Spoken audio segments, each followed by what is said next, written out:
many levels of perception and artistic portrayal. The hand, he draws beautifully, and he's drawn the bottle. That's one level of reality.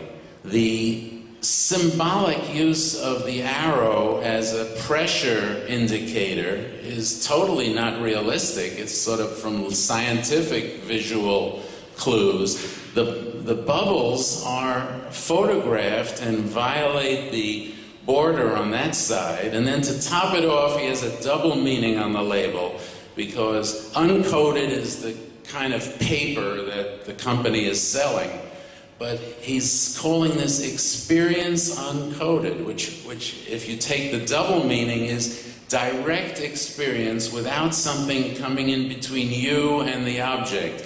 So this kind of work by a master graphic designer rewards experience, rewards examination again and again. And what else is art? It's something that keeps giving you more experience. So as a result of all this, this is how I see myself.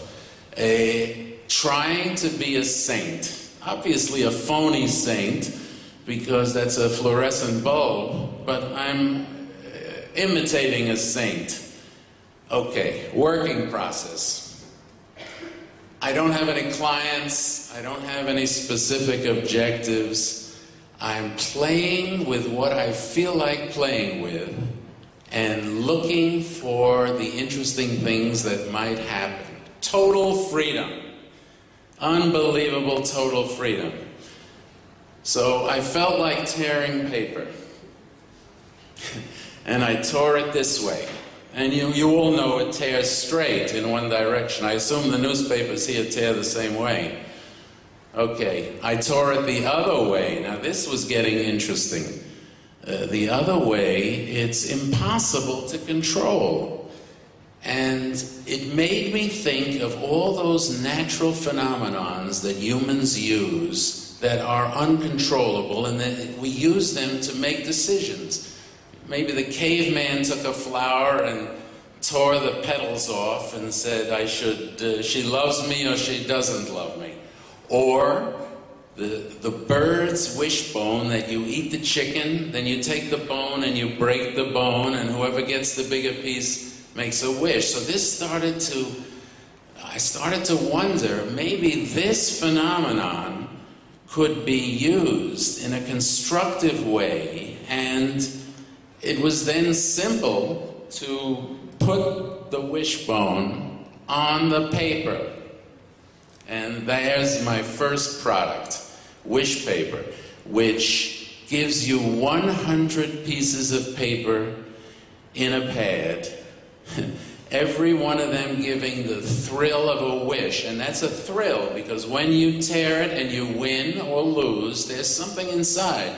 Some chemical, natural, ancient aspect of humanity is touched. Now, I'm not doing this in order to make a product and have something to sell. I'm doing this because this represents an opposition to the scientific mentality of the time, the totalitarian mentality, the control mentality.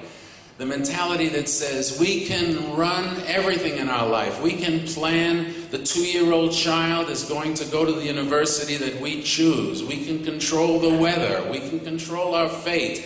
And that leads to a lot of neuroses and a lot of trouble. There are some things in life that you can't control. And it's wisdom at that point, when you can't have a scientific answer, you go to nature, and that's what this represents. The product was extended to business decisions with sort of a pyramid form, and to romantic decisions with a heart-shaped leaf. This was my first product. I played around, you may not believe this, but I played around with no practical purpose partially from 1988 to 2000 in Glejzer's studio. I wasn't working for him. He just let me come in, and I had a desk near him, and I was just fooling around and doing my thing for 12 years, part-time. Most of the day I was doing law, but I would sneak into his studio to do that. Then I retired, and I spent 5 years fooling around full-time in his studio, just listening. That was my education, listening to him work, watching him work. That was a great privilege. Then in 2005, he said, start making products.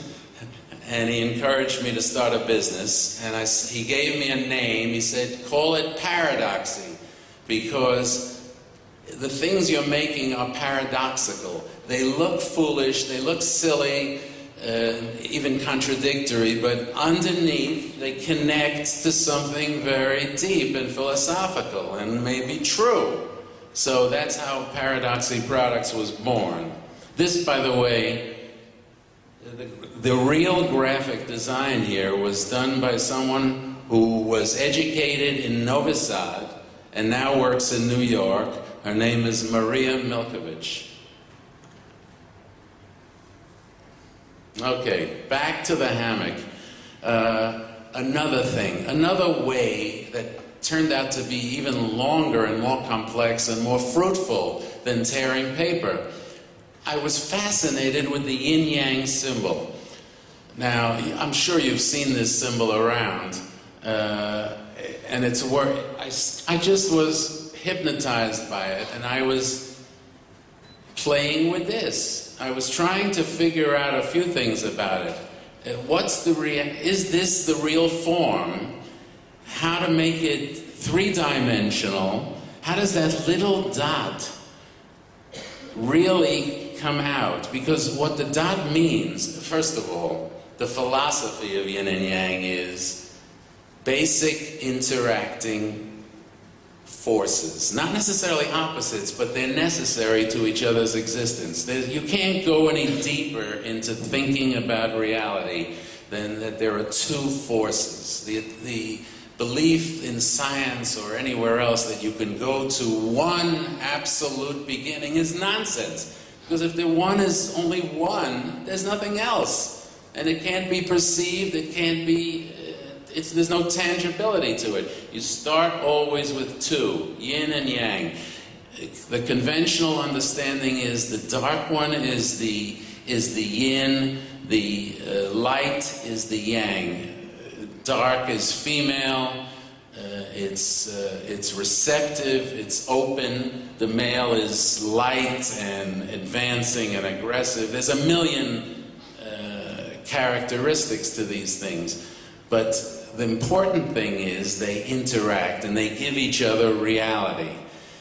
And when one of them is most dominant and filling its universe, the other one always comes out, and that's the part that interested me most. That's a balancing principle, a beautiful, harmonious principle in the world.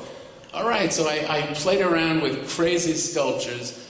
I mean, I made things with tails coming around and coming out the other side. Ridiculous. But I just played with it, and then I reached a very simple solution. This is true yin and yang. These two pieces go into each other. That's the secret. The reason they're showing in the dot is because they're already behind each other. They're interacting with each other, back and forth, back and forth.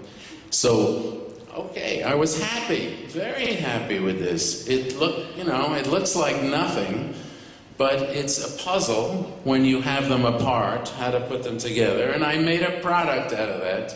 The first product was actually selling. The first product was selling, and it was keeping the business going. Not tremendous profit, but paying the rent and paying the things that had to be paid. So here was another product. I used the complementary colors. This is a refrigerator magnet. And I chose the refrigerator because I thought that's the place where the people will receive the influence of this object. This object is just a for the superficial approach, just